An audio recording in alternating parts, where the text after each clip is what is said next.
Actionable Books interviews are candid conversations with the world's best business book authors. Here's our next author. A graduate of Princeton University and Harvard Law, Susan Cain is a corporate lawyer turned negotiation consultant turned author from New York. Her TED Talk, The Power of Introverts, with close to 3 million views, explores the underappreciated value of introverts. The follow-up book, Quiet, The Power of Introverts in a World That Can't Stop Talking, has been on the New York Times bestsellers list for 13 straight weeks. All right, welcome back for another installment of Actionable Interviews. Today I'm here with author Susan Cain, New York Times best-selling author Susan Cain, talking about her book, Quiet.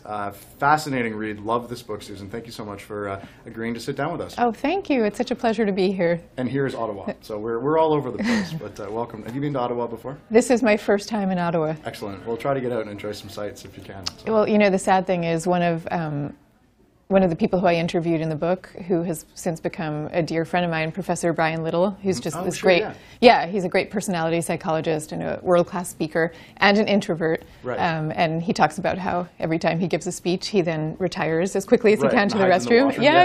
Exactly. And he lives in Ottawa, and so I was supposed to be getting together with him today, but he's in Saskatchewan or some remote corner. The tough part with busy people, it doesn't matter where they're based, they're always somewhere exactly. else. Right? So, great. So for those who don't know about the book, maybe can you give us the 30-second overview on what this is about? Yeah, sure. I mean, the idea of the book is that we live in a world that is culturally biased against introverts. There's a kind of chauvinism of personality style that's really analogous to the chauvinism that we have seen against women. Right.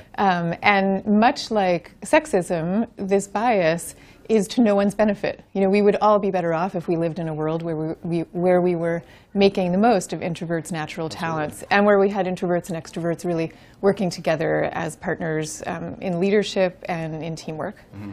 Which is fantastic. And you spent a tremendous amount of time, 5 years, working on this to put it out. But I want to get into the content in a second, but what's that shift been like? I mean, I just picture you in isolation, and the interviews, but one-on-one, and then you go from that to the book's rapid success, and now you're speaking in front of groups of thousands of people. That's a big shift from the writing role, particularly for an introvert, I would imagine. Yeah, it sure is. And, you know, you're right. All writers talk about this, even the extroverts. You know, it's just this strange thing. You're working in splendid solitude for years. I mean, in my case, I actually work in cafes, so I'm not, like, totally alone, but you're still sort of in your head doing your own thing. Sure. And then, as you say, thousands of people, audiences. I don't know, you know, I actually prepared for doing that. I embarked for a year before the book came out on what I called my year of speaking dangerously, where I practiced public speaking so that I could become as comfortable as possible. I wanted to be, you know, the best and bravest speaker that I could, because I cared so much about the message of the book, and I didn't want my discomfort with speaking to get in the way of that message. Right. So now I'm kind of used to it. And that's great. Yeah. And you do a great job. I saw you in Toronto, and it was fantastic. You're welcome. It's interesting to me, and it's a theme from the book that I really like, where you talk about, it's not that introverts are afraid of speaking, it's that they're only going to speak about something that they're passionate about, right? When there's a strong enough need for them to share their message, they will share that message, right, and overcome some natural biases. And you give some great examples about certain characters throughout history that have played that role and really stepped up, and introverted by nature, but willing to share their message when the need was great enough. Right. When we shift that into a corporate world and combine it with another fact that I found fascinating is, I don't know what the exact numbers are, but like 30 to 50% of the society is introverted? Yeah, 1 out of every 2 or 3 people. Right, which is amazing to me. So if you think about in your own office environment, if you have a team of 8 people working under you, you're going to inevitably have introverts on that team. Yeah, and the key thing, I'm sorry to interrupt you, but the key thing to note about that is it may not feel as if you do. You know, you might feel like you're managing a team of largely extroverts, because most introverts become pretty adept at acting like extroverts. But that doesn't mean that they're not depleted and tired out by an organization or an office that is set up for extroverts. So can you talk about that? What depletes an introvert? Well, you know, it's basically a question of sort of too much coming at you all the time, too much stimulation. And in a way, that's the difference between introverts and extroverts. Introverts feel most energized when they are in environments that are a little less stimulating. I don't mean intellectually stimulating, I mean like noise and social interactions coming at you. And extroverts need more of that in order to feel at their most alive. So for introverts, if you're working, let's say, in an open office plan where you've got people and hubbub all around you, you're ricocheting from one meeting to another, that's the kind of thing that's going to start depleting you. So it's not that introverts can't do well and don't do well in each of those kinds of environments, but they need to be careful to pace themselves. Right, and I sort of picture like a battery and you need to go and recharge, right? And like Brian Little in the washroom. Exactly, exactly. And it's funny, it's something that I do with my book tour. I never schedule back-to-back-to-back-to-back appearances. I always give myself rest time in between. Which makes a lot of sense. Yeah. So now you talk a lot in the book about, or you talk in the book about the open office concept and how there's a lot of, it's a big move towards these spaces. And it's funny, after I read the book, I was talking to someone who was bragging about a large CRM software company and how they have 3 offices in the entire company. Right? Three private offices, and it's basically the CEO, the CTO, and then the CFO, and that's it. Right? And everybody else is in this big bullpen. So what are the dangers and risks of that, and how can we compensate if we've already invested in having these I think that this trend is one of the great disasters of the modern workplace, and I mean particularly for introverts, but it's bad for everybody. There's actually a mountain of research on it, some of which I have in the book. And it shows that these offices make people less productive, more hostile, more anxious, and less likely, actually, to form close friendships with other people. Lovely. Because if you think about it, the building block of a close friendship is that you get to have a private conversation where you share confidences.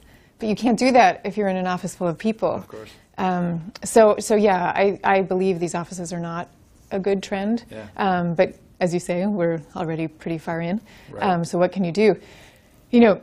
From a managerial point of view, I would still try to figure out ways to build in nooks and crannies for people to get away and have private space and quiet places to think. From a worker's point of view, I would say, go take solo walks if you need to. Right. Go to the washroom like Brian Little. Right. Do what you need to do Take to restore. Your lunch somewhere else. And I speak to people who do things like that, and invariably they tell me that they feel guilty. They feel like they're sort of slipping away on company time. Right. But in fact, when they take those solo walks, they come back more productive and more creative. So if there's some way of removing the guilt element, that really goes far. So let's talk about that, because that has to do, in my mind, I can see that being strong. If you have someone who's an introvert, is a worker, and is aware of their introverted nature, knows the value of going away, but they've got a not only highly extroverted, but oblivious manager who doesn't understand the differences between people fundamentally, right? Have you seen in your experience ways that workers have brought it to the attention of management, aside from giving them your book, to help people start that conversation? I think having those kinds of conversations one-on-one is really useful. And, being practical about it, I think you really have to gauge the emotional intelligence, really, of the person who you're speaking to. Because some people are really receptive to a message like that, and they get it, and they get why it's in everybody's interest. And some people are not. And in those cases, you have to really frame it purely in terms of value to the company. So there's one woman I wrote about in the book who was a financial analyst, and she went to her boss and said, look, I need to work from home a few days a week because there are just too many people coming in and out of my office all day long when I'm here, and I'm not able to meet the goals. I'm not able to get my work done. So she presented it purely in terms of value as opposed to personal needs or emotions. Right. Which may be a smart way to do it, right? For dealing with the boss who maybe isn't quite so emotionally aware. Or some people are emotionally aware, but they're not comfortable speaking on the level of emotions. True, and fair enough, and we all need to respect that. I think it's also useful to think about people who are in the boss's role who are introverts. There's a guy, Douglas Conant, who was the CEO of Campbell Soup until recently, and he's blogged about this in Harvard Business Review. He says he's shy, he's an introvert, and at some point he sat down with his employees and he explained this to them about himself. And he said, it might seem to you sometimes like I'm aloof, and it's not that, and I want you to know it's not that.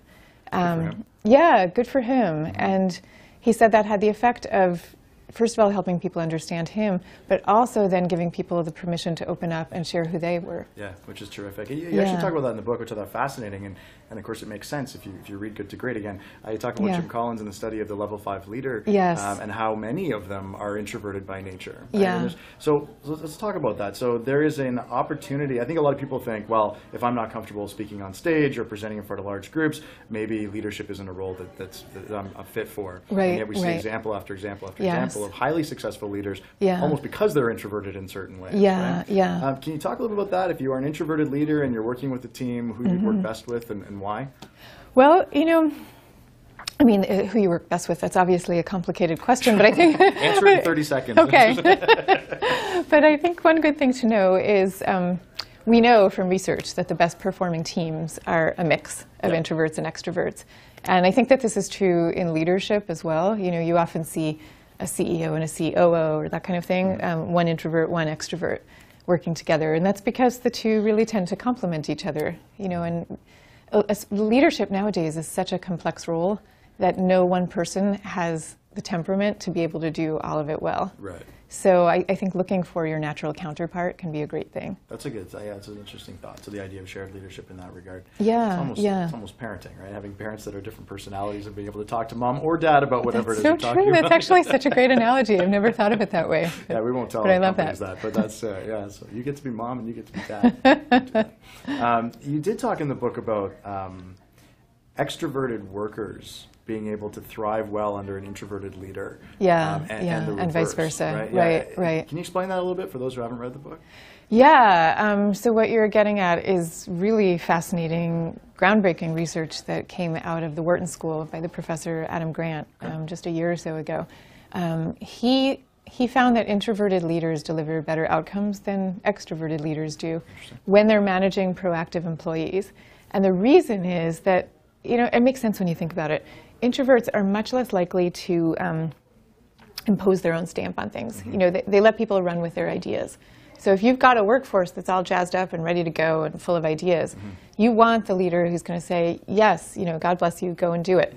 An extroverted leader might become kind of so excited about what's going on or just be naturally dominant that other people's ideas actually never get heard. Right. You know, quite unwittingly. I don't think most people mean to do that. Sure, but they get excited and they get caught up. They get excited and caught up. And then the reverse is true. If you have employees who need inspiration and they need, you know, kind of rousing, extroverts tend to be better at leading those employees. Right, and I misspoke earlier because it's not about extroverts leading introverts because the people that are self-motivated could be extroverts or introverts. Exactly, right? yeah. We talk about this concept called the salaried entrepreneur, which we look at as being sort of the quintessential successful 21st century employee. And they're autonomous, they're curious, they're constantly looking for a way of problem solving and willing to make mistakes. Right. When we think about having teams built around that personality of worker, an introverted leader will naturally be a better fit, it sounds like, from what you're saying. In many ways, yeah. And in fact, you know, Professor Grant, who did this research, has pointed out exactly what you've just said.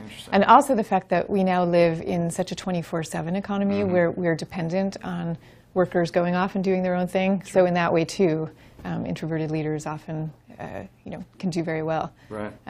You know, and it's a funny thing. You know, obviously there's a lot extroverts bring to the table, but usually what happens is introverts are told, you know, study what that extrovert is doing and be more like him or her. Right, yeah, sure. And really the reverse is also true. Like, you know, we can each take a page from the other's playbook. Yeah, which is key. Yeah. The organizations still, in my opinion, seem to be focused on rewarding and recognizing the extroverted personality. Do you see that shifting? Is there things that we can do to advance that shift? What do you see there?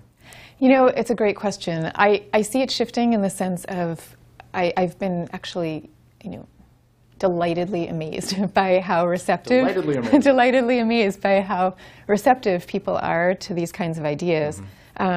I would say we have, you know, a hell of a long way to go. We're at the very beginning, and it's like turning around an ocean liner, you know, to turn these perceptions around.